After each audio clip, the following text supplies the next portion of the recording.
Hello, नमस्कार। मेरा नाम राम नरेश मीना है। मैं आपको बीएससी पार्ट फर्स्ट ईयर के मैकेनिक्स पेपर के एक छोटे से टॉपिक दृढ़ पिंड के समझाने जा रहा हूँ।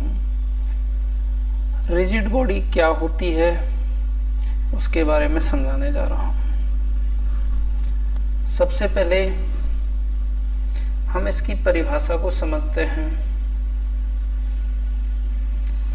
दृढ़ पिंड बहुत अधिक संख्या में कणों से निर्मित एक ऐसा निकाय होता है जिस पर बाह्य बल आरोपित करने के उपरांत भी इसके संघटक कणों के मध्य आपेक्षिक दूरियां अपरिवर्तित रहती हैं, अर्थात गति के दौरान दृढ़ पिंड अपने आकार व आकृति को बनाए रखता है।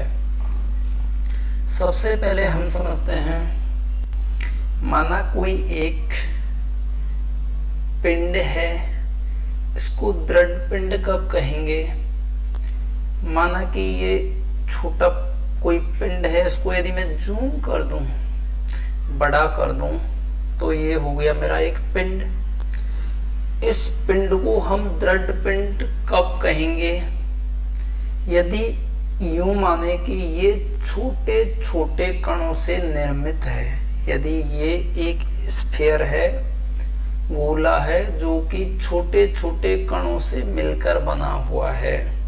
यदि इस पर मैं बाह्य बल लगाऊं, चूंकि जब मैं इस पर बल लगाऊंगा तो ये या तो स्थानांतरीय गति करेगा, और यदि एंगल रूप में, रोटेशन रूप में इसमें फोर्स लगाऊंगा, टॉर्क लगाऊंगा, तो ये घूर्णन गति करने लगेगा। कहने का मतलब यदि इस पर मैं बाह्य बल लगाऊं तो ये मोशन में आ जाएगा।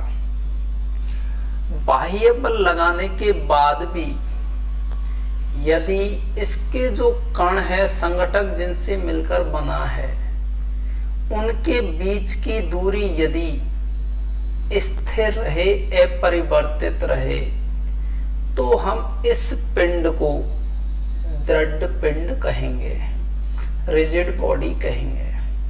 माना कि इस पर बहुत सारे पॉइंट लगे हुए हैं।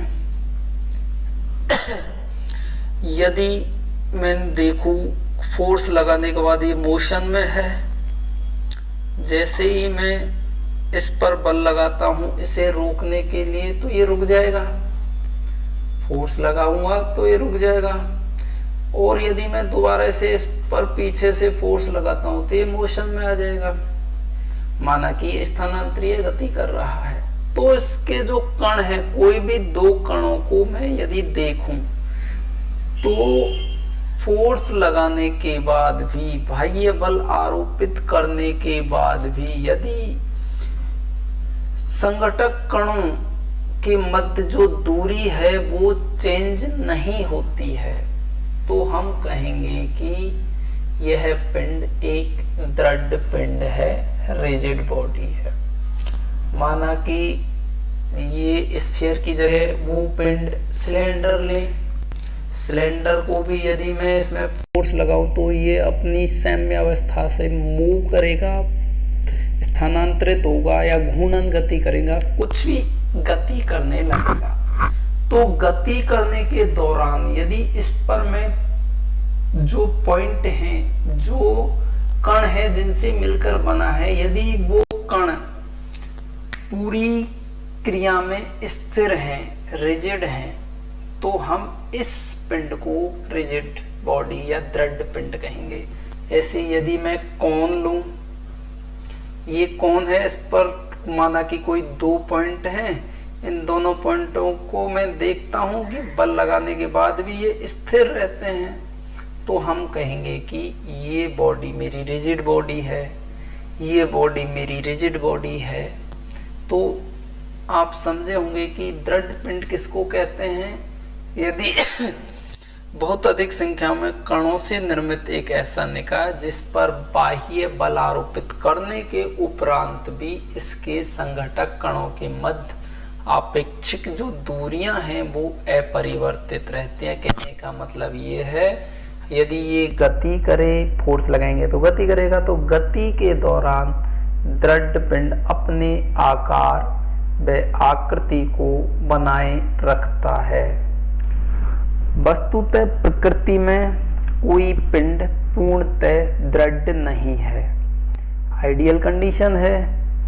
तो प्रत्येक पिंड को उचित मात्रा में बल लगाकर या अधिक विकृत किया जा सकता है। एक लिमिट होती है कि फोर्स की एक लिमिट के बाद वो पिंड अपनी विकृत अवस्था में आ जाता है। तो प्रकृति में कोई भी पिंड पूर्णतः दृढ़ नहीं होता, लेकिन हम पदार्थों को, जैसे मैंने एग्जाम्पल बताए हैं, इनको हम दृढ़ पिंड मान सकते हैं एक निश्चित फोर्स के लिए।